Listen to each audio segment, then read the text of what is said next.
Bonsoir, bonsoir, salut à tous. Merci d'être connectés. Et je m'excuse pour le retard parce que vraiment il fallait qu'on se prépare. Et à plusieurs reprises, on devait en tout cas s'entretenir avec le docteur Ba, mais pour des raisons techniques. Et aujourd'hui, on a décidé d'utiliser une autre méthode. On a voulu passer par appel téléphonique pour pouvoir faire l'entretien. Et je m'excuse du retard parce que on devait aussi nous préparer pour le faire. Donc, je m'excuse pour le temps mis, je m'excuse pour le retard. Donc, je vous invite à partager le live, à aussi mettre des cœurs et à aller vers des commentaires ou si vous voulez aussi des questions. Donc aujourd'hui, sans plus tarder, comme je le disais, on va s'entretenir sur la restitution des crânes malgaches par la France au Madagascar. Ces crânes ce sont en tout cas, entre guillemets, selon l'expression même des Français, des colons, c'était des trophées de guerre pendant la colonisation. Et après la restitution, bon, c'est un événement qui est passé presque inaperçu. On n'en parle pas trop en Afrique. Mais dans ce contexte mondial, il va de soi que nous, Africains, on s'intéresse à notre patrimoine, on s'intéresse à notre histoire, à notre culture. Donc, sans plus tarder, le professeur Ba est là. On va tenter, en tout cas, de faire cette émission par appel téléphonique. Donc, soyez très attentifs parce que il ne sera pas connecté en direct comme moi, mais c'est avec le téléphone. Donc, on va en tout cas procéder à l'entretien. Et bonsoir, docteur Amadou Ba. Oui, bonjour mon cher ami Dacier de Bédouté. Comment ça va? Oui, bonsoir à ton public. Je vais bien, je vais bien. Merci en tout cas d'être là. Je ne sais pas si vous entendez bien, le son est bon. Je parle à nos fans qui sont connectés. Si le son est bien, faites-le savoir. Voilà. Aujourd'hui, la dernière fois, on devait s'entretenir sur la question de l'AES, l'histoire de l'AES. On n'a pas pu pour des raisons techniques. Cette fois-ci, on a changé de méthode. Voilà. Et je dois dire que vous êtes docteur en histoire et spécialiste, je dirais, de l'histoire coloniale. Et vous vivez au Canada où vous enseignez, où vous travaillez. Et vous êtes originaire du Sénégal. Et aujourd'hui, vous êtes très versé dans les questions de l'histoire de l'Afrique, même aussi des Noirs du Canada, l'histoire des Africains au Canada, l'histoire des Africains de la diaspora de façon globale. Donc, c'est un plaisir pour moi et c'est un honneur pour mes fans de vous avoir. Et avant tout propos, docteur Ba, et pourquoi cette restitution des crânes de ces malgaches n'a pas été traitée en abondance dans la presse africaine? Merci beaucoup, cher ami, de m'avoir invité. C'est vrai que la dernière fois, on n'a pas pu. Aujourd'hui, ça va, on a changé de stratégie. Donc, comme vous le savez, vous avez appris dans la presse, donc récemment, que après le Bénin et le Sénégal, donc le Madagascar a été le troisième pays à pouvoir restituer des pièces de son patrimoine national. Ici, il s'agit de 3 crânes Sakalaves. Hein. Les Sakalaves, c'est un groupe ethnique qui habite l'ouest et le sud-ouest de Madagascar. C'est un grand groupe. Hein. Au Madagascar, il y a beaucoup de groupes différents. Donc là, c'est les Sakalaves. Et durant la colonisation, en 1898, un grand roi du nom de Touer a été tué.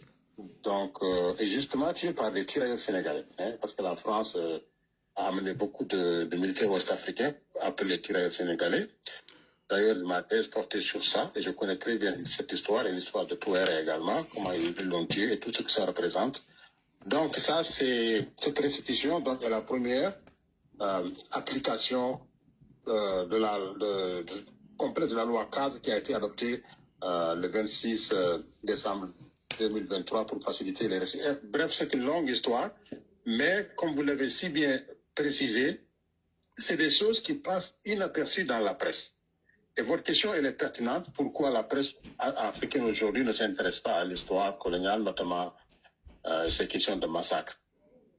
Moi, personnellement, je trouve ces questions-là tellement importantes. C'est des questions majeures qui devraient interpeller nos intellectuels, nos leaders, mais aussi nos opinions.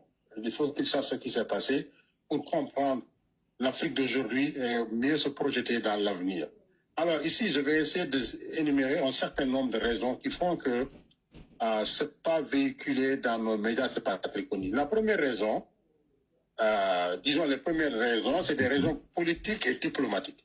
Comme vous le savez, les relations actuelles avec les anciennes puissances coloniales, c'est des relations, disons, où beaucoup d'États encore entretiennent des partenariats économiques, politiques et militaires avec la France, avec le Royaume-Uni, avec le Portugal, etc.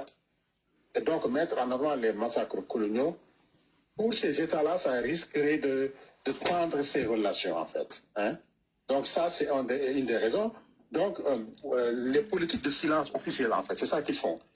Certains gouvernements préfèrent éviter donc de rouvrir les plaies historiques pour maintenir une diplomatie, entre guillemets, apaisée, avec des partenaires stratégiques, comme ils aiment l'appeler. Donc, ça, c'est la première raison. C'est une raison politique et diplomatique. À côté de cette raison, il y a aussi ce qu'on peut appeler les pressions économiques et médiatiques. Première chose, c'est qu'il y a une dépendance financière de ces médias-là. Les médias africains dont nous parlons, c'est des médias qui, dans une grande partie, la presse africaine dépend des financements, des partenariats et des subventions liées à des institutions internationales ou occidentales. Donc, ce qui peut également influencer leur ligne éditoriale. Tout à fait. Ils ne vont pas aller dans une certaine direction. Hein. Comme on dit, qui finance, dicte. Hein. Il y a aussi la concurrence de l'actualité immédiate.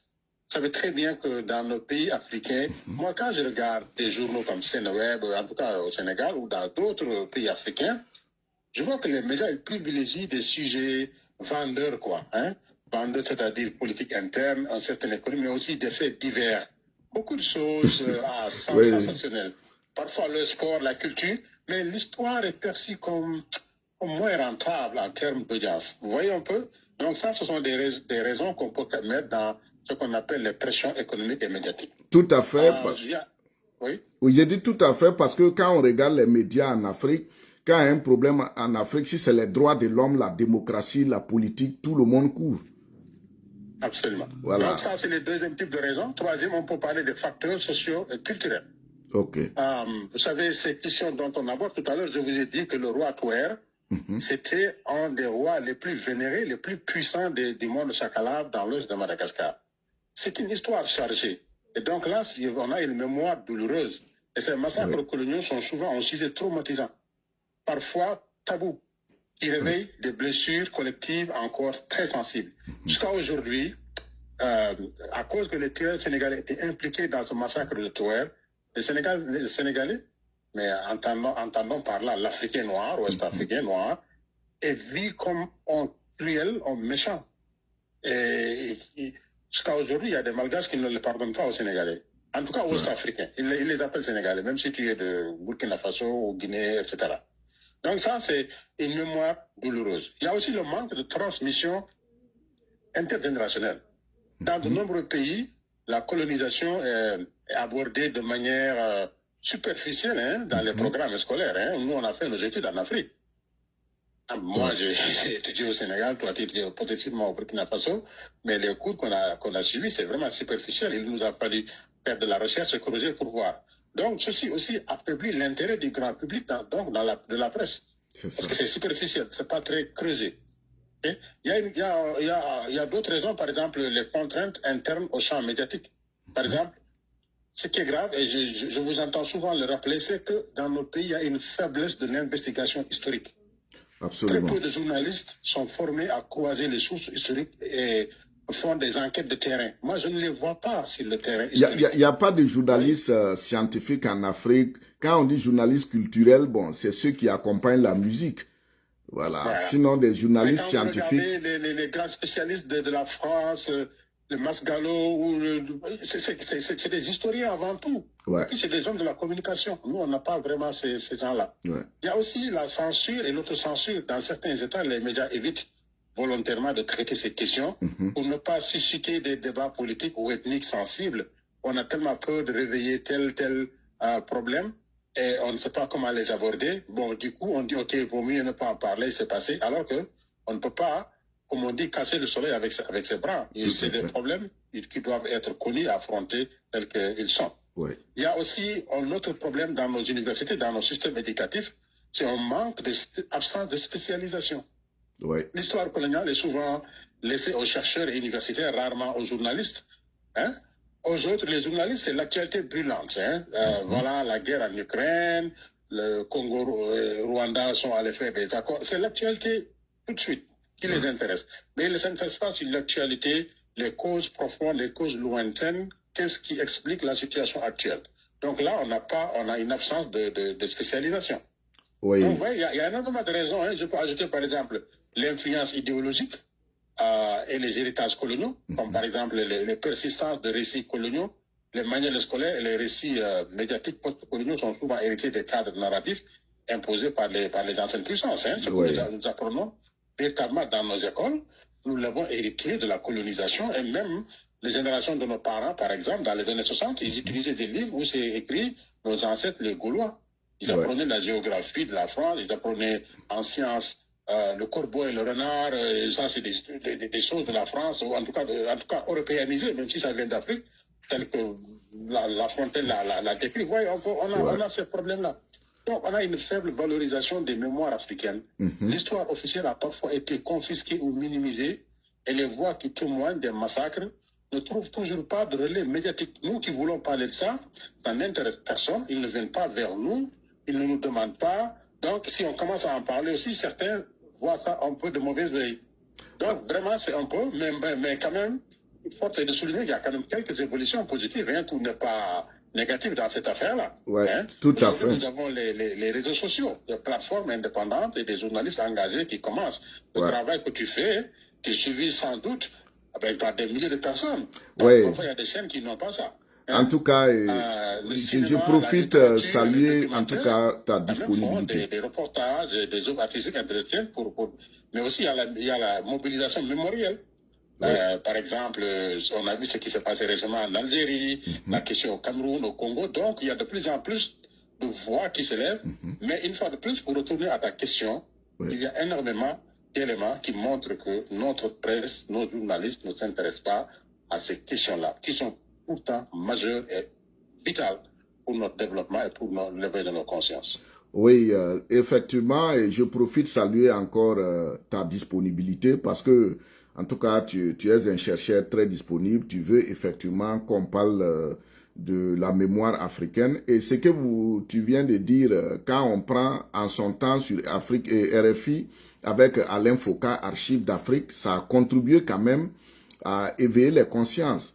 Voilà, mais dans nos médias aujourd'hui, on voit que l'histoire est rarement abordée. Vous avez parlé de Tunisie, quand Netflix voulait faire le film sur Hannibal, ils ont pris un noir et tout le monde arabe s'est rué sur Netflix pour dire que voilà, Hannibal n'était pas un noir, même Cléopâtre. Bon, pourtant, au moment où Carthage existait, les Arabes n'existaient même pas dans l'histoire. L'islam n'existait pas. Mais bon, voilà, on dit qu'on veut noircir l'histoire de Tunisie. Mais nos médias n'ont pas, effectivement, ne s'intéressent pas vraiment à ces débats-là. Bon, après, vous avez employé un mot, tu as employé un mot qu'on retrouve aujourd'hui dans l'histoire de Madagascar. Nous, en Afrique de l'Ouest, il faut dire que beaucoup ne savaient pas. Tu parles des tirailleurs sénégalais à Madagascar. Comment cette expression, en tout cas, est-ce que tu peux nous expliquer le côté historique de cette question des tirailleurs sénégalais à Madagascar? Parce que quand on parle de tirailleurs sénégalais, on voit généralement la Première et la Deuxième Guerre mondiale. Mais comment se fait-il que dans la colonisation de Madagascar, on a encore cette appellation tirailleurs sénégalais? Oui, la question de tirailleurs sénégalais, c'est qu'on a mis en avant les deux guerres mondiales. Mais Ça, c'est pratiquement vers la fin. L'affaire des tirailleurs sénégalais commence officiellement en 1857, quand Faidherbe était le gouverneur du Sénégal. Et les tirailleurs sénégalais ont non seulement fait toutes les conquêtes d'armes, ils ont commencé par le Sénégal, le Haut-Sénégal-Niger, hein, Burkina, Mali, Guinée, toute cette région jusqu'au Niger, Tchad, en Afrique centrale, Congo. Après, ils sont allés à l'extérieur de l'Afrique, Madagascar, Indochine, jusqu'en Guyane, Cayenne. Donc, les tirailleurs sénégalais avaient une réputation mondiale. Ils sont connus partout. Là où la France est allée, ils sont allés là-bas. La France n'est jamais allée seule. Les soldats qu'elle a amenés, c'est des tirailleurs sénégalais. Peut-être à l'exception de leur campagne ratée au Mexique ou en Égypte avec Napoléon, à part ces... Mais les tirailleurs sénégalais ont toujours été avec la France pour faire les guerres. Donc ça, c'était la politique coloniale de la France, utiliser, décoloniser ou conquérir d'autres colonies. Et comme je dis, l'expression tirailleurs sénégalais, c'est juste le générique. Hein? Mais à une certaine période, les Sénégalais même étaient minoritaires. La langue la plus parlée, c'était le Bambara à une certaine période. Après, quand arrive vers la Première Guerre mondiale, avec le général Mangé, si vous lisez son livre La Force Noire, c'est les Mossis de la Haute-Volta qui étaient très représentés. Ensuite vient l'ethnie Sahara au Tchad. Donc il y avait aussi un ciblage ethnique. Bon, ça c'est dans mon livre, je ne vais pas trop y revenir, mais pour ce qui est de Madagascar, à partir donc de 1894, il y a le lobby de l'île de la Réunion qui veut conquérir Madagascar pour des raisons économiques surtout et géostratégiques. La culture de la vanille, certaines plantations, occuper une place dans l'océan Indien. Donc, ils vont pousser le gouvernement français à attaquer Madagascar. Et Madagascar va faire donc des négociations. Non, la France a des négociations avec la Grande-Bretagne. Parce qu'au début, la Grande-Bretagne s'intéressait beaucoup à Madagascar. Ils avaient des relations du temps de l'Empire Merne, hein, mais la Grande-Bretagne accepte de se concentrer sur Zanzibar, l'actuelle Tanzanie, une partie, cette région-là, elle laisse le champ libre à la France. Maintenant, pour conquérir la Madagascar, à partir de 1880, ils lancent une expédition. Au bout de quelques mois, ils vont prendre la capitale Tananarive, mais il se trouve qu'il y a des révoltes qui sont éclatées dans les hautes terres. On appelle ça la révolte de Menalambe. C'est un mot malgache. Et l'administration française avait du mal. Et ils ont fait appel à un homme, à un officier qui s'appelle le général Gallieni, qui était en Indochine, et puis il est revenu en France. Mais Gallieni a fait le Sénégal, a fait l'Afrique de l'Ouest. Il connaît très bien les tirailleurs sénégalais. Et Gallieni n'imagine pas une conquête coloniale sans les tirailleurs sénégalais. Et une fois que Gallieni est appelé, lui mobilise les tirailleurs sénégalais, justement, à partir de 1897 jusqu'en 1905. Les tirailleurs sénégalais arrivent en masse. J'ai fait les archives en France, je suis allé jusqu'à Madagascar faire des enquêtes de terrain. J'ai fait tout ça. Donc, et ce sont ces tirailleurs sénégalais qui vont faire le travail, avec bien sûr des recrutements ethniques aussi à Madagascar, parce qu'à chaque fois qu'un royaume est défait, ils prennent les éléments et puis pour aller conquérir d'autres. Mais les tirailleurs sénégalais ont été vraiment, ont joué un rôle massif. Donc à partir de 1905, Madagascar est conquis, mais au lieu de retourner les tirailleurs, ils les ont laissés là-bas. Ils ne sont pas rentrés.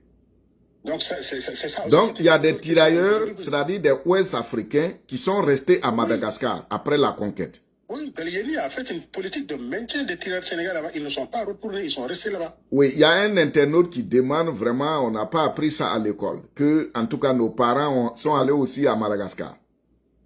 Oui, moi j'en ai rencontré des descendants de Guinéens, de Burkinabés, de Sénégalais. Tous, je suis allé à Madagascar, ils sont là-bas. On les appelle des Sénégalais, mais ils sont là-bas. Ils sont là. Et parfois très mal vus dans la société malgache parce qu'ils symbolisent cette pression, cette répression coloniale de l'histoire. Oui. Et tout ce que la France avait fait, en fait, ça s'est déversé sur eux. Ils sont là, on les appelle les Sonogali. Et ils ont même des proverbes. Si vous allez à Madagascar, quand on vous dit Sonogali Nazbaï, par exemple, ça, on dit ça à une personne quand on vous dit que la personne elle est stupide, elle ne réfléchit pas, elle agit comme le Sénégalais qui a reçu des ordres. Donc, Sonogali Nazbaï. Okay?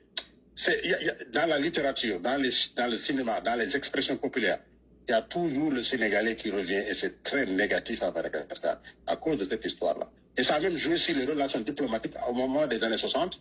Quand Madagascar a accédé à l'indépendance, Madagascar s'est plus tourné vers l'Asie que vers l'Afrique parce que s'en disait-il que les Africains ont joué le rôle, ils ont tué le roi, comme Pouer par exemple dont je parlais, etc., etc. Vous voyez un peu, donc... Voilà, vous venez de... Mais encore là, le pire arrive en 1947. Donc ça, c'était la première partie. La deuxième partie, c'est qu'avec les révoltes, après la Deuxième Guerre mondiale, quand les Malgaches se sont révoltés, c'est encore des tireurs sénégalais qu'on va amener pour les massacrer. Ça, c'est le massacre les plus terribles. Plus de 90 000 morts à Madagascar. Ouais. Donc, vous voyez, quand tu expliques tout cela, on comprend pourquoi aujourd'hui, même souvent, la coopération sud-sud et Madagascar, effectivement, quand on regarde, c'est comme si l'île s'est détachée de l'Afrique. On n'entend pas trop parler de Madagascar en Afrique. Et effectivement, on voit en tout cas les relations beaucoup trop reliées à l'Asie, à l'Océanie, ainsi de suite. Parce que ces mêmes tirailleurs sénégalais, on a vu en Indochine, on a vu en Algérie. Bon, on nous a pas enseigné qu'à Madagascar aussi, ils ont envoyé les tirailleurs sénégalais là-bas. Oui. Madagascar, ça a été connu, c'est à cause de ma thèse. Hein. Moi, j'ai fait ma thèse sur la décision. En France, il y avait quelques articles. Et puis, les rares articles parlaient seulement de 47. Moi, dans ma thèse, je commence en 1895. Et même, j'ai découvert encore même avant, il y avait des policiers qu'on recrutait, qu'on amène à l'île Maurice, dans les Seychelles, à l'île de la Réunion, qu'on appelait les Yolof. Par exemple, si vous êtes à l'île Maurice aujourd'hui, à Port-Louis, la capitale, il y a un quartier qui s'appelle le camp des Yolof. Ça, c'était un endroit où étaient stationnés donc des recrues ouest-africaines. À cette époque-là, ça devrait venir du Sénégal. Parce que c'était pas encore la période de la colonisation, c'est avant. Mais ça montre que c'est une vieille histoire. La France a toujours fait comme ça et nous ne savons pas ce qui s'est passé. Et nous ne comprenons pas pourquoi la population se regarde dans une faïence, qui se déteste et pourquoi nous ne sommes pas capables de travailler ensemble. Et Madagascar n'est que l'arbre qui cache la forêt. Ce sont ces mêmes choses qui ont été faites dans toute l'Afrique. Utiliser telle ethnie contre d'autres, telle région, tel roi, etc., etc. Les Africains ont des règlements de compte entre eux, mais ils ne savent pas d'où ça vient.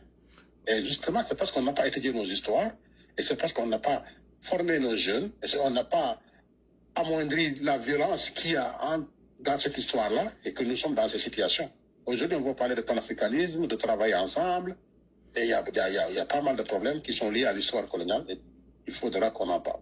Ouais, en tout cas, tu viens de lever, en tout cas, beaucoup de voiles sur cette question de colonisation, parce que Madagascar, on n'avait pas toutes ces informations et on comprend aujourd'hui, bon, pour que l'Afrique avance, il va falloir vraiment qu'on maîtrise notre histoire, parce que quand on regarde l'Afrique de l'Ouest et Madagascar, c'est très loin.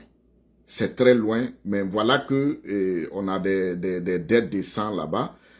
C'est pas vraiment facile. Alors, après tous ces éclairages, est-ce que, en tout cas, on peut ouvrir une parenthèse pour parler même de la notion de colonisation de façon générale, avant d'aborder le cas précis du renvoi de ces crânes à Madagascar? Qu'est-ce que la colonisation en tant qu'historien? Comment tu appréhendes cette conception et même cette vision du monde qu'est la colonisation? Bon, nous, en tant qu'historiens, notre formation nous dit à donner une définition claire de la colonisation. C'est un processus par lequel un État, donc comme la France, en tout cas la métropole, s'empare d'un territoire étranger. Il impose son autorité politique, son autorité militaire, son autorité économique, mais aussi culturelle, et exploite les ressources au profit de la puissance coloniale. C'est ça la colonisation, la définition. On peut l'étendre, mais si on veut la résumer, c'est ça. Donc ce qui la caractérise, c'est que la domination donc, politique et militaire, c'est une imposition d'une administration étrangère. Pendant toute la colonisation, on avait l'administration de la France, nous les pays anciennement colonisés par la France. Contrôle des territoires et des populations, donc nous n'étions pas libres, ont été contrôlés par la force. L'exploitation économique, donc ça veut dire c'est l'accaparement des terres, les terres que nous avions, que nos ancêtres avaient. On ne les utilisait pas comme on voulait. Si on trouve que cette terre est bonne pour faire le cacao, le café, cultiver l'arachide pour les entreprises occidentales françaises, donc on s'accapare de ces terres-là. Extraction donc des ressources naturelles, les minerais, etc., etc. Mise en place d'une économie de plantation qui remplace les économies vivrières qu'on avait. Nous, en Afrique, on avait le mil, le sorgho, on avait des choses qu'on mangeait, c'est notre civilisation. Ça a été remplacé par les cultures de plantation, café, cacao, etc., etc., pour faire du chocolat, faire de l'huile, enrichir la métropole, le capitalisme, vous voyez un peu. Donc ça, c'est des économies de plantation ou d'extraction au bénéfice donc, de la métropole. Mais encore, le plus grave, c'est l'aliénation culturelle. Ouais. C'est quoi l'aliénation culturelle? C'est la dévalorisation de nos langues. Nos langues sont considérées comme des dialectes. Et nos traditions et cultures locales ne valent rien, sont diabolisées. On nous impose donc la langue que toi et moi on est en train de parler, qui est devenue donc la norme coloniale, et qui aujourd'hui on est indépendant, mais quand même c'est ça, on n'a pas de langue africaine qu'on a valorisée pour qu'on communique, nous en tant qu'Africains, entre Africains. Il y a beaucoup de langues africaines qui sont pratiquement plus, autant parlées que le français, ou même parfois plus. La Hausa est plus parlée que le français en Europe, par exemple. Hausa en Afrique, c'est plus large que le français en Europe. Les gens ne le savent pas. Je sais pas, le Swahili, des langues comme ça. Donc, il y a aussi une dimension idéologique, c'est la justification par le discours de la mission civilisatrice, ce qu'ils nous ont vendu, sont venus pour civiliser. Ces gens n'ont pas de religion, n'ont pas de culture, c'est des païens, c'est des kafirs, etc., etc. Donc, tout ça, c'est pour légitimer la domination sous couvert de progrès, de christianisation, de modernisation. Or que tout ça, on sait très bien, c'est des faux débats. Une bonne partie de l'Afrique déjà été islamisée. Là encore, c'est un autre débat dont on ne parle pas. Islamisée comment? Parfois, c'est avec aussi la force la plus brutale. Mais l'Afrique a été une terre de religion. Les religions sont nées en Afrique. On sait très bien que la christianisation a été juste utilisée pour légitimer quelque chose, mais en réalité, c'était pas la christianisation en tant que telle qui intéressait les colons. Donc, c'est ça, en fait. Et l'entreprise coloniale a coûté vraiment énormément à l'Afrique, mais aussi au monde en particulier, peut-être qu'on va y revenir après. Oui, vraiment, je suis curieux de te poser une question qui m'est venue après toutes ces explications. Est-ce que au niveau de l'Union africaine, est-ce que vous qui êtes des historiens, est-ce que souvent l'Union africaine essaie même de faire des conférences ou bien de convoquer des chercheurs africains pour pouvoir comprendre certaines situations?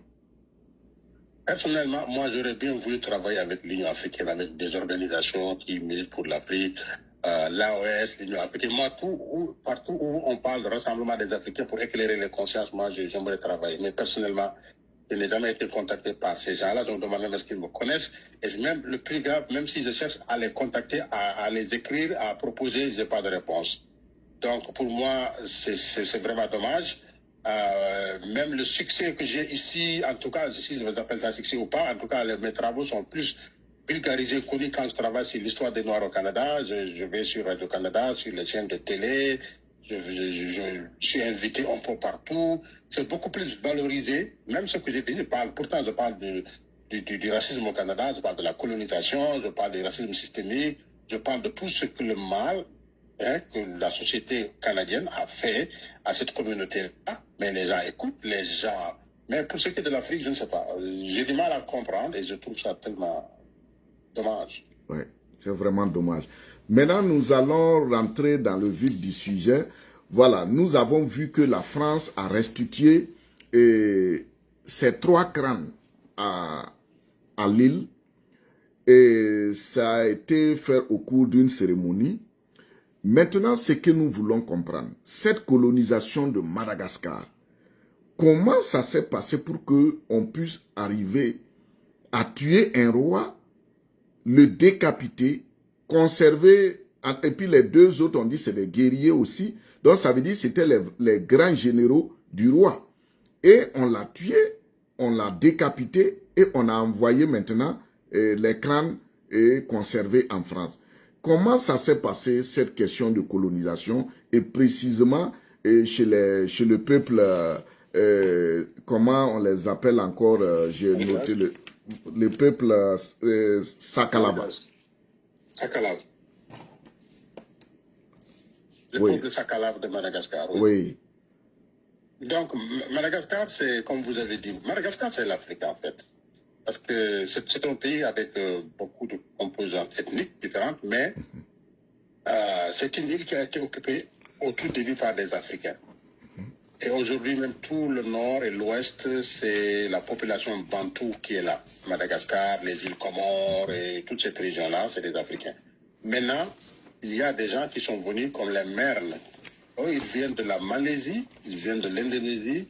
C'est des migrations au XIIe siècle. Ils sont arrivés, ils ont habité les hautes terres de Madagascar, ils ont fondé des royaumes.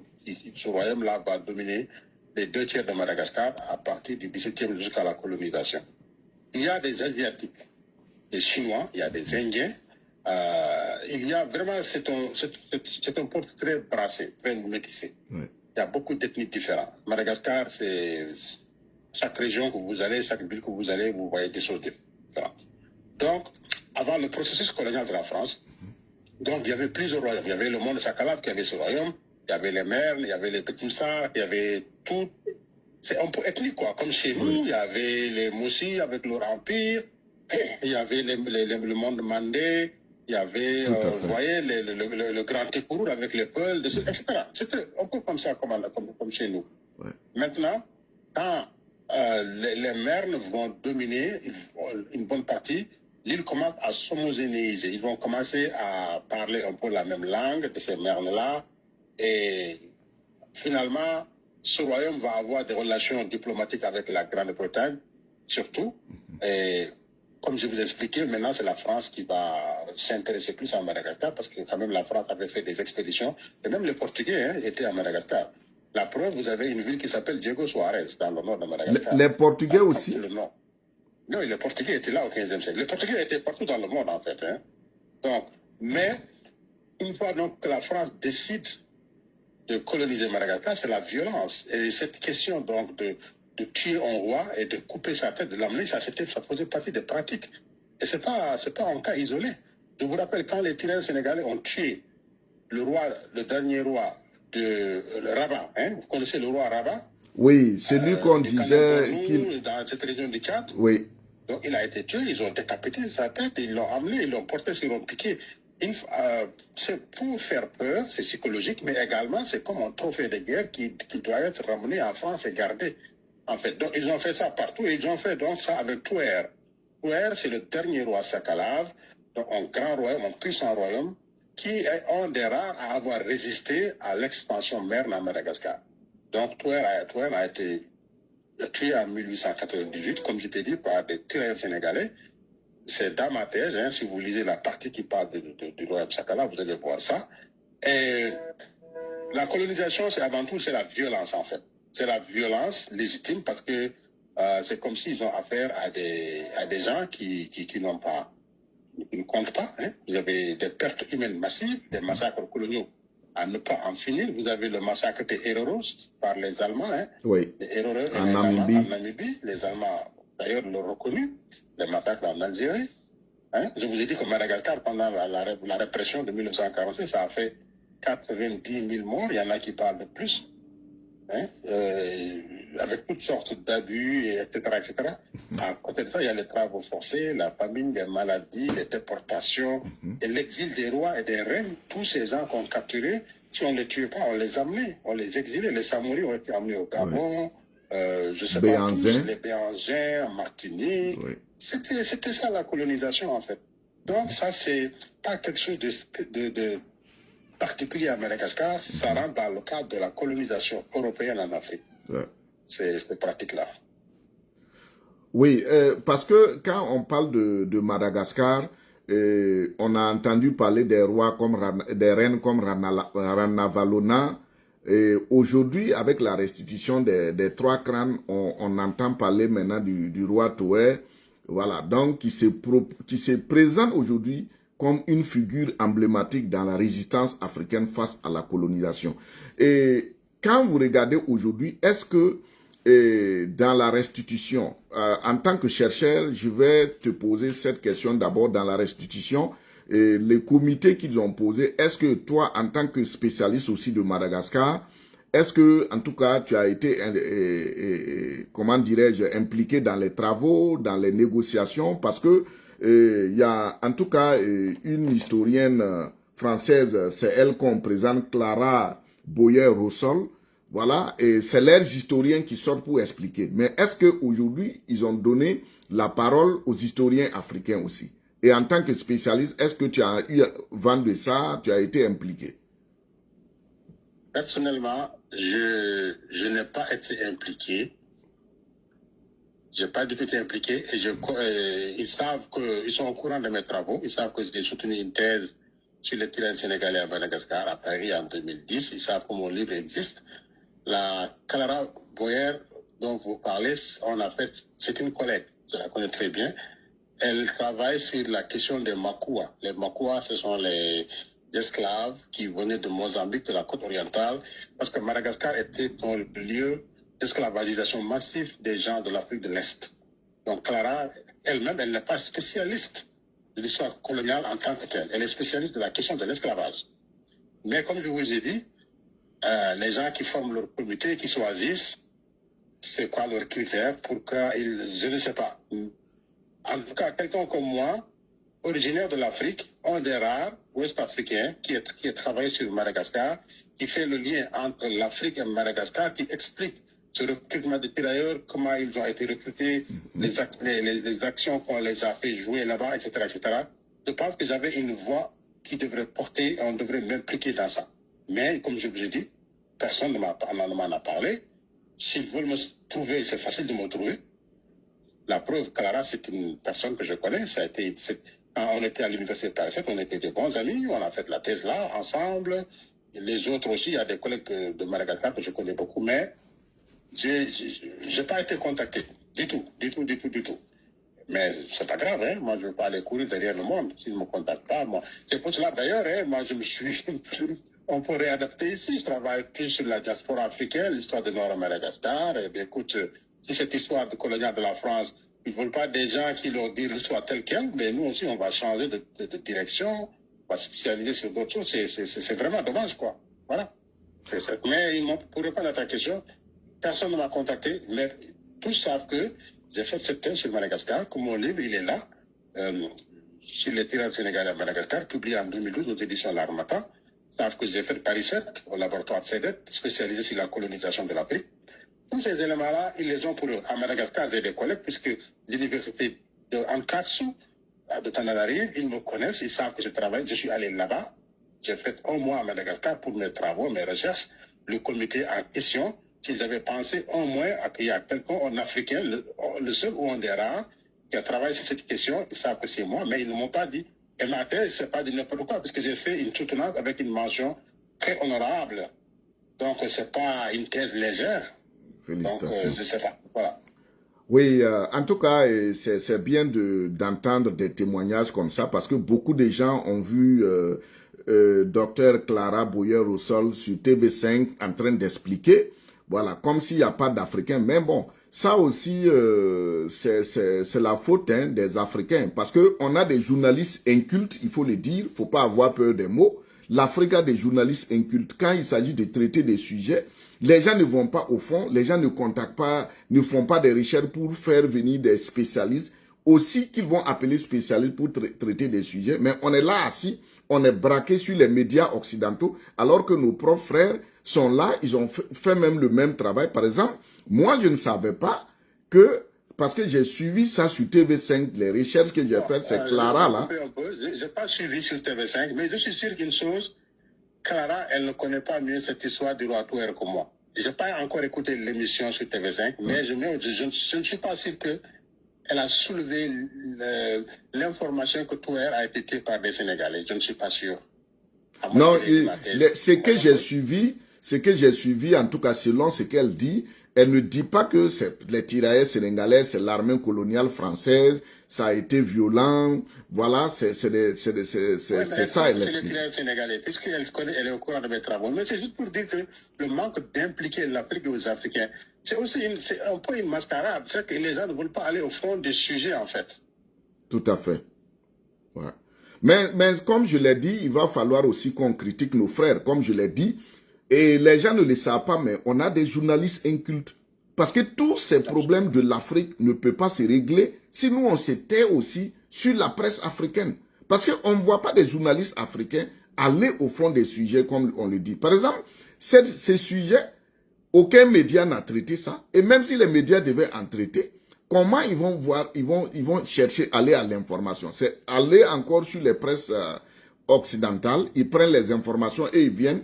Bon, souvent même les gens ont des sujets, ils ne posent même pas la question aux universitaires. Bon, bref, c'est intéressant que tu puisses en tout cas donner toutes ces informations parce que Et nous sommes à une période où vraiment la jeunesse a besoin d'informations, la jeunesse a besoin de comprendre. Et cette histoire douloureuse que l'Afrique a connue, mais malheureusement aujourd'hui, on met devant les droits de l'homme, la démocratie, on oublie que vraiment la colonisation a beaucoup créé de tort à l'Afrique. Alors, par rapport à cette colonisation de Madagascar et ce peuple Sakalav, et quelles ont été vraiment les dures batailles qu'elle a menées face à la France? Alors, il y a eu beaucoup de batailles. Comme je dis, la colonisation, officiellement, ça débute en 1895. Au début, la France envoie des gens qui viennent de la Kabylie. Vous savez que l'Algérie a joué ce rôle que les tirailleurs sénégalais ont joué avant même les tirailleurs sénégalais. Donc, c'était des Français, des Kabyles, mais aussi quelques recrues des environs de Madagascar. Pourquoi? Parfois, c'était facile parce que, comme je vous ai dit, il y avait une sorte de colonisation interne en Madagascar. Le royaume Merne, qui devient l'empire Merne, je vais écrire un petit livre là-dessus, donc a conquis 2/3 de Madagascar, a soumis donc beaucoup de royaumes. Donc ces royaumes-là aussi étaient sous le joug, sous la domination d'une autre puissance. Et quand la France arrive, certains de ces royaumes aussi vont accepter le recrutement pour faire la guerre aux Mères. Par exemple, dans le contingent, il y avait des soldats Sakalav en 1895. Maintenant, quand la royauté Merne va tomber, à partir donc, disons, de 1896-97, la dernière reine Ranaval III va être exilée à l'île de la Réunion, puis à Madagascar. La France, qui croyait que les choses se sont calmées, va réaliser que des révoltes non seulement vont éclater dans l'Humerne, même c'est les hauteurs, mais aussi que les royaumes qu'ils croyaient ne sont pas soumis aux Mernes vont s'allier à la France. Ça n'a pas été le cas. Par exemple, les Sakalaves, justement, vont se révolter aussi. Et le roi Touer, c'est justement en 1898, après que le royaume Merne est tombé en 1897, c'est un an après. Et donc, quand la France a voulu conquérir les Sakalaves, ça a été très dur. La résistance a été très âpre. Et la France a fait venir des terres sénégalais. Dans les archives que j'ai menées à Dakar, au Sénégal, il y a des bateaux qui partaient donc de Dakar, parfois de Saint-Louis, qui arrivent à Majenga ou à Diego Suarez avec des tireurs sénégalais. Hein? Ils ont fait ce jeu-là, ils ont tué le roi Touer, mais comme je vous ai dit, Touer n'est pas le seul. Il y en a d'autres dans le sud, dans l'est, ou bien dans le nord de Madagascar, qui ont subi ces atrocités-là. Maintenant, pourquoi avoir choisi Touer? Parce que l'histoire de Touer, c'est une histoire encore qui est douloureuse, mais aussi, sans doute, il y a l'influence de Clara, parce que Clara, elle travaille sur le monde de Sakalav. Sa spécialisation, c'est l'ouest de Madagascar. Elle connaît, elle voyage là-bas, elle a des liens, des contacts dans le monde de Sakalav. Et aussi, les rivalités ethniques font que les Sakalav aimeraient qu'on parle plus de leur roi, qu'on parle des rois des autres ethnies. Hein? Par exemple, pourquoi on n'a pas parlé de l'exil de Ranaval III? Parce qu'à Madagascar, la spécialité, c'est qu'il y avait beaucoup de reines. Madagascar a connu beaucoup de reines. Il y a Ranaval I, il y a Ranaval II, il y a Raswern, il y a Ranaval III. Il y a Andiana Poinmer, il y a Radam I, il y a Radam II. Donc, pourquoi justement s'apesantir sur Touer? Pourquoi on n'a pas parlé de l'exil de Ranaval III? Tous ces rois aussi des autres ethnies qui sont dans le sud, les Bars, qui ont été tués. Donc, je crois que aussi dans le comité, peut-être qu'ils ont choisi des personnes qui ont parlé des régions qu'ils connaissent le mieux. En tout cas, je sais que Clara, elle travaille dans la région de Morunda, c'est un pays Sakala, peut-être que ce sont aussi son influence. Mais ça ne change pas que Touer, c'était un grand roi, un puissant roi, très vénéré par les Sakalaves, et qui a tué atrocement par des tireurs sénégalais. Et jusqu'à aujourd'hui, ils ont un endroit où ils désignent le tombeau de Touer. Il y a aussi le terme sénégalais où il dit Sénégal Mahati. Le Sénégalais l'a tué. Donc ça aussi, c'est dans l'histoire de conscience les plus douloureuses. Et en tout cas, tu as bien fait de mentionner cela parce que toute cette histoire qu'on a montrée, on n'a pas dit que c'est les tirailleurs sénégalais. Et quand on regarde, c'est comme ça même les manipulations ethniques ont commencé. Aujourd'hui, quand on regarde dans nos pays, certaines élites, pour faire la politique, ils rentrent dans les manipulations ethniques. Quand il y a un problème, on rentre dans la manipulation ethnique. On voit à travers l'histoire que toutes ces manipulations nous viennent depuis l'époque coloniale. Et c'est pourquoi aujourd'hui, il va falloir que la jeune génération montante maîtrise l'histoire politique, l'histoire coloniale, pour éviter à l'Afrique, parce que quand on voit l'affaire du terrorisme actuellement, où on a essayé de manipuler les ethnies, comme d'habitude, pour pouvoir avoir en tout cas le dessus sur cette question de terrorisme.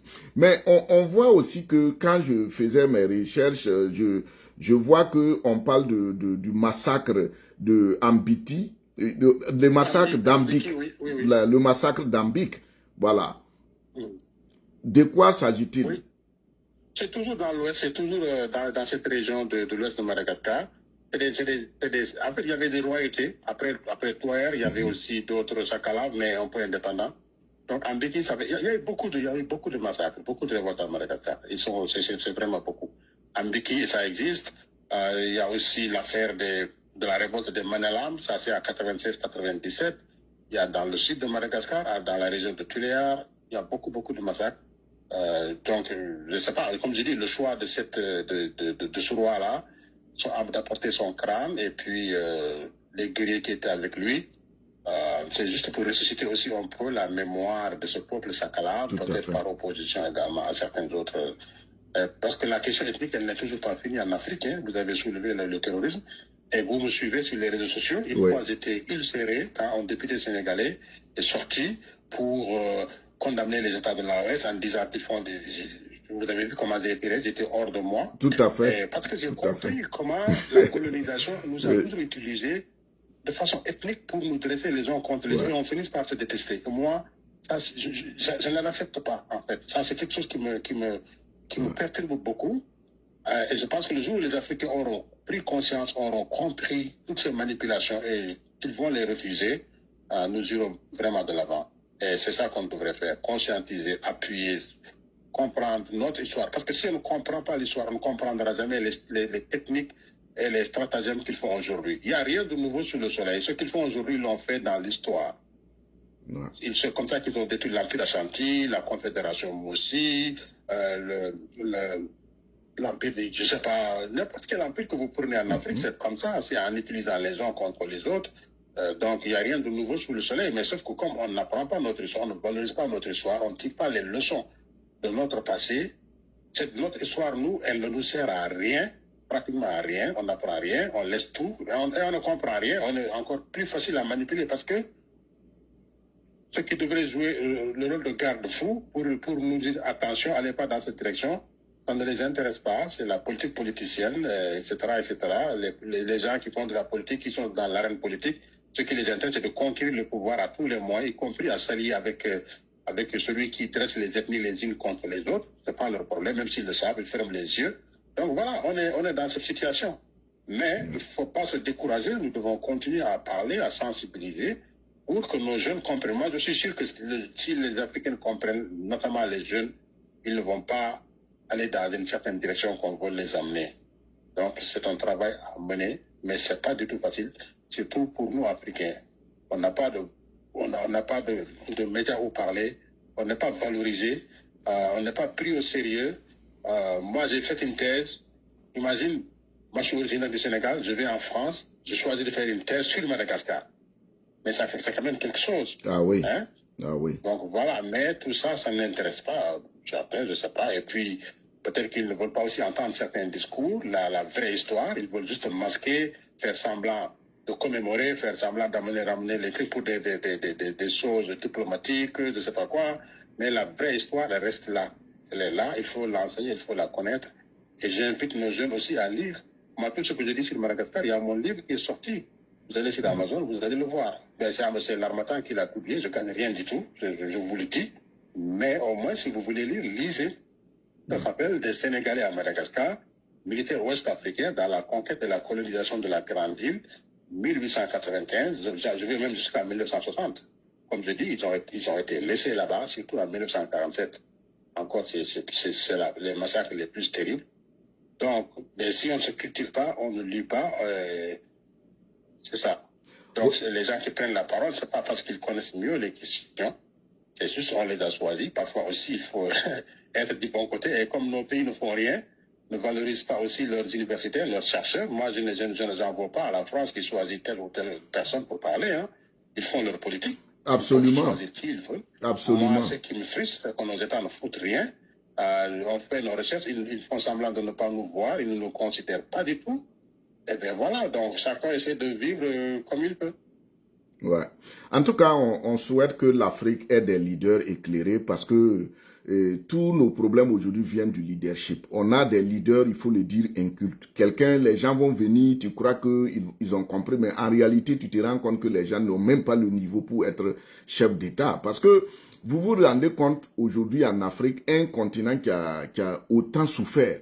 Mais quand les leaders arrivent, il n'y a pas de différence entre les leaders et les peuples. On voit comment terminent nos leaders.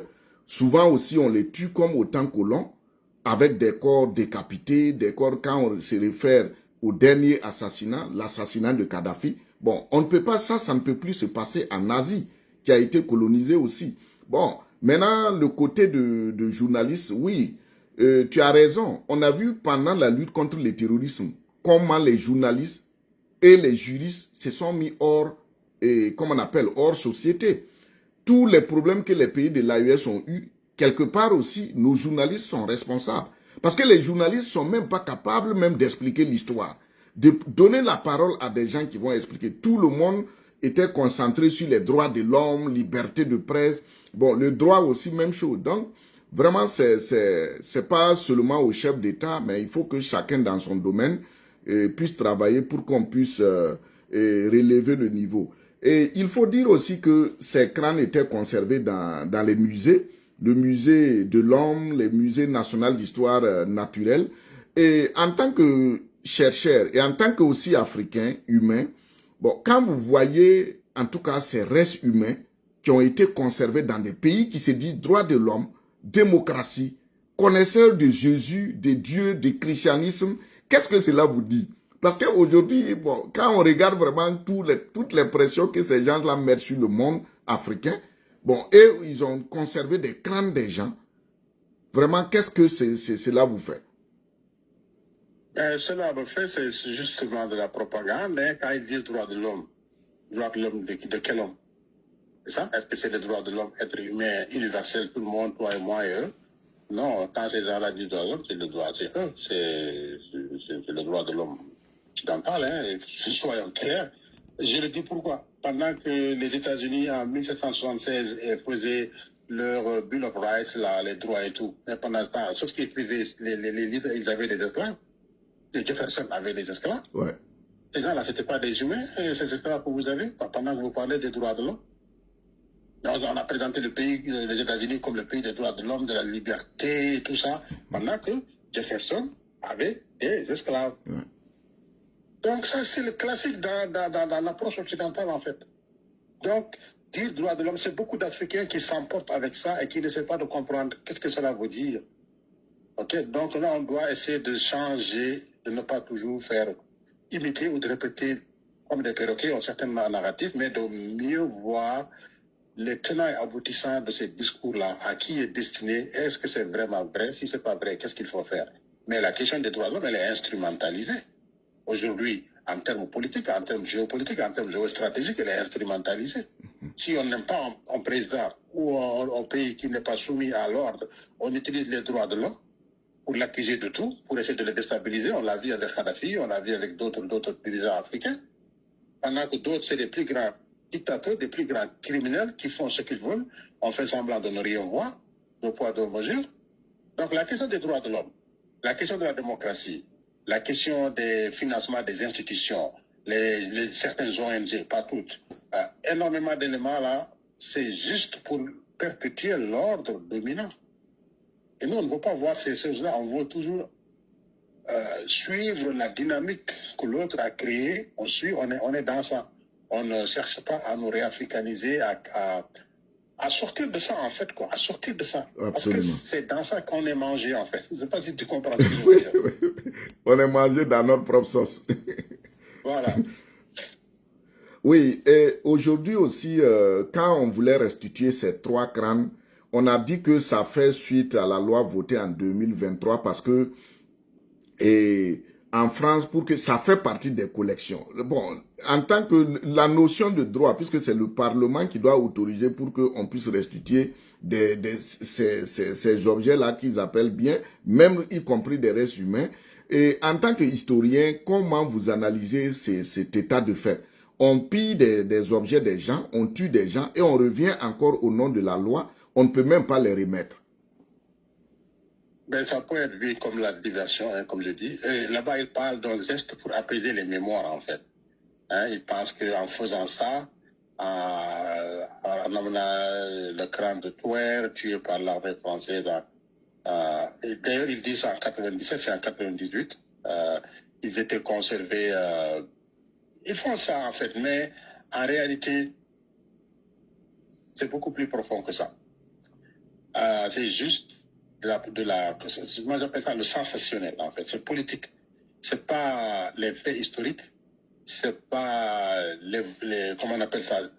Qu'est-ce qui motive ces actions-là? Ça ne vient pas des différentes parties qui sont concernées, qui se lèvent en matin pour décider ça. Est-ce que les Malgaches ont été impliqués dès le début, que les Africains sont impliqués? Tout ça, j'ai des doutes. C'est parce que peut-être la France est malmenée sur un certain terrain qu'elle veut se refaire une vie sur un autre terrain. C'est de la propagande, quoi. Je ne sais pas si vous comprenez ce que je veux dire. C'est de la propagande. Donc, ce ne sont pas des objets, ce n'est pas seulement ces crânes qui existent. Hein. Il y a beaucoup de choses qu'ils ont pris dans les musées. Ça, c'est depuis la nuit des temps. Tout ce qu'ils ont trouvé en Afrique, on a pris pas mal de choses. Mais moi, ce qui me frustre le plus, comme j'ai dit, la question des rois exilés, qui ont été amenés à des milliers de kilomètres de chez eux, on n'a rien fait. La question de l'esclavage qui est là, hein, jusqu'à présent, pas de réparation. Donc, moi, je trouve que c'est trop léger par rapport à ce que nous avons subi, ces 2-3 crânes, ou bien ramener le sabre d'El Hadj Omar, ou bien ramener certains objets au Bénin.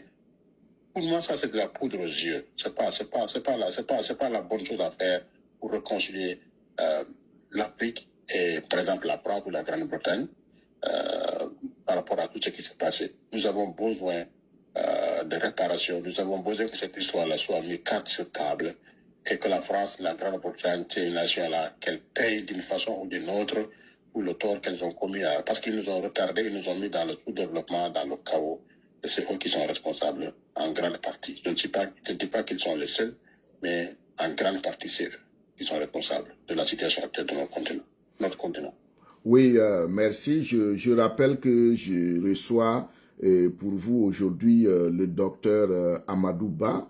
Docteur Amadou Ba est historien et spécialiste des questions coloniales. Il a travaillé sur Madagascar, précisément les tirailleurs sénégalais et cette politique de conquête coloniale. Voilà, il est enseignant-chercheur au Canada, où il vit. Il est originaire du Sénégal. Voilà, donc aujourd'hui, il a accepté, en tout cas, s'entretenir avec vous sur la restitution des 3 crânes du peuple Sakalave à Madagascar que la France vient de restituer. Voilà, donc on a voulu comprendre cette situation parce que aujourd'hui, on parle des droits de l'homme, on parle de démocratie, on parle de liberté, mais on ne connaît pas aussi la douleur de l'histoire coloniale et pourquoi aujourd'hui nous sommes dans ces situations-là. Voilà, donc je m'entretiens avec le docteur Amadou Ba, il est historien. Docteur Ba, quand on regarde en tout cas toutes ces mises en scène pour pouvoir restituer ces objets, et on a comme l'impression que la France ou les pays occidentaux, européens, se présentent comme les bienfaiteurs, comme des gens qui veulent du bien de l'Afrique quand ils veulent restituer ces objets. Quand ils veulent restituer ces objets, on ne parle plus de droit, on ne parle plus de droits de l'homme, on ne parle plus de ce passé, mais c'est comme s'ils sont en train de faire quelque chose de bien. Ils sont vraiment magnanimes. Oui, ben écoutez, juste préciser, en fait, quand j'expliquais la conquête de Madagascar, j'avais expliqué que en 1897, donc le royaume mère est tombé. C'est juste immédiatement ensuite qu'ils ont donc commencé la conquête de l'Ouest. Effectivement, ces régions où vous avez le monde Sakala commence effectivement en 97 et ça s'est prolongé jusqu'en 98. Mais effectivement, Touer, lui, je pense que c'est au mois de quelque chose comme fin août 97, il est mort. Il y a aussi avec le massacre d'Ambiki, donc c'est dans cette région. Donc, comme je vous ai dit, c'était un carnage. Hein. On parle même plus de 5000 personnes qui sont mortes, mais aussi il y a eu beaucoup de morts c'est les soldats, hein, des blessés, y compris des officiers français. Et ils ont aussi fait beaucoup de prisonniers. C'est les tirailleurs sénégalais ou les tirailleurs autres malgaches, parce qu'il y avait aussi des contingents malgaches dans ces comme disait Gallieni, la politique de la tache d'huile, donc se fait aussi avec les vaincus de la veille pour être les soldats du lendemain, en fait. C'était un peu une expression comme ça. Donc, juste pour préciser un peu, effectivement, c'est août 97, mais cette région-là, la conquête se poursuit véritablement jusqu'à 98, quelque chose comme ça. Et Madagascar a été définitivement donc soumis en 1905. Et Gallieni va repartir, mais comme je vous ai dit, après, on capte les Sénégalais. Mais toutes ces questions-là, on n'en parle pas. Pourquoi avoir recruté des gens à plus de 5 000, 10 000 kilomètres d'un lieu, les amener et puis les laisser là-bas toute leur vie durant, sans jamais retourner chez eux? Mais ça, c'est pire que ramener des crans d'un roi et tout, mais c'est terrible, cette affaire de colonisation. Donc, je crois que c'est pour juste masquer, ou bien le fait de dire que la colonisation a fait plus de bien. Vous vous rappelez en 2005 avec la loi, quand Sarkozy était là, les bienfaits de la colonisation française. Mais tout ça, comme nous, vous l'avez si bien dit, on n'a pas une presse qui est claire, qui mène le jeu. C'est eux qui parlent et nous suivons. Mais pour quelqu'un qui a étudié l'histoire, qui connaît très bien, on sait que la colonisation, ça a été une entreprise extrêmement coûteuse pour le monde et surtout pour l'Afrique, en pertes humaines. Je vous ai parlé tout à l'heure de ces massacres, de ces millions de morts, milliers de héros partout en Afrique. Hein? Si on prend par exemple les spoliations économiques, perdre les terres, les ressources naturelles, diamants, or, cacao, caoutchouc, tout ça, qui va aller en Europe, transformer, enrichir le monde occidental et tout. L'économie tournée vers l'exportation maintenant. Tout ce que nous mangeons avant, on ne mange plus. On va consommer du riz, consommer des choses qui viennent pour le bonheur donc, de ces capitalistes. Alors que ce que nous mangeons était plus en phase avec notre ADN, avec notre corps, avec notre, je sais pas quoi. Vous voyez, on va tout abandonner. Donc, il y a aussi la paupérisation durable et d'indépendance économique. Et aujourd'hui, nous dépendons de ces pays-là, même si nous voulons être libres. Regardez le Sénégal, avec toute cette souveraineté, cette jeunesse qui s'est levée, maintenant, volte-face, parce que on peut pas, c'est comme si on ne peut pas aller ailleurs. C'est tellement lié, il y a une forte dépendance des institutions, au FMI, tout est, hein, finalement, on est dessus. Enfin, je ne sais pas sur les autres, mais je crois qu'il y a un volte-face pour le Sénégal. Je ne sais pas si je me trompe. Vous allez me dire, mais tout ça, ça s'explique. Ça s'explique. Si on continue aussi. Donc, vous voyez, ça nous poursuit, ces choses-là. Destruction sociale et culturelle, et probablement des structures politiques traditionnelles. Nos chefferies étaient bien organisées. On avait des royaumes, on avait des empires. Tout ça a été mis de côté, vraiment déchiqueté. Marginalisation, déstructuration des systèmes éducatifs et des savoirs. Nos savoirs endogènes, ce qu'on avait comme connaissance en termes de sciences, en termes spirituels, tout ça, ça ne vaut rien. On a dévalorisé ça. Hein? Nos langues, on en a parlé tout à l'heure. Nos langues dévalorisées, c'est des dialectes. La dernière fois, je parlais à un collègue. Je parlais pour montrer que notre langue, moi je parle la langue poulard. Donc il me questionnait. Après, je lui dis que c'est une langue scientifique. Il y a beaucoup d'expressions, il y a beaucoup de choses. Même le terme pour dire le sang. Ça montre l'origine où le sang vient dans le corps humain, alors que la science a investi beaucoup de millions pour comprendre cela. Par exemple, le sang, idiam, c'est l'os, diam, c'est l'eau. Donc le sang, c'est l'eau qui sort de l'os. Et les recherches scientifiques dans les années 50, 40, quelque chose comme ça, montrent que le sang est sécrété par la moelle osseuse. Sinon, c'est de l'eau qui est dans le corps. Le sang va devenir rouge avec les globules rouges qui sont dans le corps. Mais il suffit d'un mot dans une langue africaine pour comprendre que le sang vient de l'os. C'est ça. Vous voyez un peu? Donc, mais le gars il me dit que c'est des dialectes, c'est pas des langues. Je dis non, c'est parce que ça, c'est le colon qui est passé par là. Ah oui. Donc, c'est traumatisant, traumatisme durable. On a aussi des frontières artificielles. Aujourd'hui, moi, je viens d'une région au Sénégal. Une partie, c'est au Sénégal, l'autre partie, c'est en Mauritanie. Nous sommes très fiers d'être des Sénégalais. Oh, ils ont mal au cœur d'être des Mauritaniens parce que la Mauritanie, c'est un régime tourné vers l'arabité, le racisme envers les Négro-Africains. Ils souffrent beaucoup. Pourtant, nous sommes d'une même région. Dans le même Sénégal, une partie à la Gambie, britannique, l'autre est au Sénégal. En Casamance, une partie à Guinée-Bissau, au Portugais, l'autre au Sénégal. Vous voyez, c'est partout en Afrique. Je vais dans le monde aussi, certains au Ghana, d'autres au Burkina Faso. C'est partout en Afrique, les frontières artificielles. Donc, comment on s'en sortira si on ne fait pas l'unité, le panafricanisme, dépasser ces frontières-là, aller vers les fédérations, les confédérations? Il n'y a que ça qui peut nous sauver. Et moi, c'est ça mon discours. Sinon, nous allons vers des instabilités politiques chroniques qui sont justement liées à cet héritage colonial. C'est diviser pour mieux régner là, ces créations d'élites dépendantes, hein, ces nègres de salon, ces nègres de maison que nous avons, que nous connaissons bien, on n'a pas besoin de les nommer ici. C'est eux qui nous prennent en otage. On doit les déconstruire. On doit reprendre notre Afrique. On doit s'unir. C'est pour cela, moi, je salue le combat de l'AOS. L'AOS pose les jalons d'une Afrique souveraine. Je les soutiens. Il y a beaucoup de choses à faire. C'est pas encore parfait. Mais je crois qu'ils sont dans la bonne dynamique et je les salue, je les soutiens. Voilà. Ouais. En tout cas, c'est pas la première fois que tu soutiens l'AES. Tu as publié, tu as travaillé aussi sur les grands empires de l'AES. Voilà, donc vraiment, tu es quelqu'un, en tout cas très engagé dans la connaissance de l'histoire africaine. Et je pense que aujourd'hui, nous devons, si nous ne prenons pas notre histoire au sérieux, on ne peut pas en tout cas savoir sur quoi bâtir. Quand on regarde aujourd'hui les Juifs, voilà, parler de l'Holocauste jusqu'à un certain degré, tu risques même de faire la prison. Alors qu'aucun peuple sur terre n'a souffert plus que les Africains. Aucun peuple. Vous prenez la Chine aujourd'hui avec la question de la guerre de l'opium. La Chine aujourd'hui ne s'amuse pas avec les questions de drogue. Mais nous, en Afrique, bon, tout est ouvert parce que les dirigeants ne connaissent pas l'histoire de l'Afrique. Ils s'en fichent de l'histoire de l'Afrique.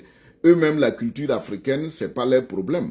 Voilà. Donc, je te rejoins pour dire, c'est pourquoi on encourage l'AES, voilà, à aller de l'avant. Mais si l'AES aussi, les chefs d'État de l'AES ne se lèvent pas aussi pour prendre le taureau par les cornes, connaître l'histoire de l'Afrique, prendre la culture africaine au sérieux, mais si c'est pour se verser dans la démocratie, les droits de l'homme, les quoi, bon, arrivé à un moment donné aussi, on va encore se perdre parce que c'est des cultures qu'on ne maîtrise pas. Alors, j'ai une dernière question, docteur Ba. Au regard de tout ça, est-ce que on peut soutenir la thèse ou, si tu veux, est-ce que il va falloir que l'Occident demande pardon ou bien l'Occident répare tous ces torts et toutes ces, je dirais, dégradations qu'ils ont infligées à l'Afrique et aux Africains? Oui, absolument.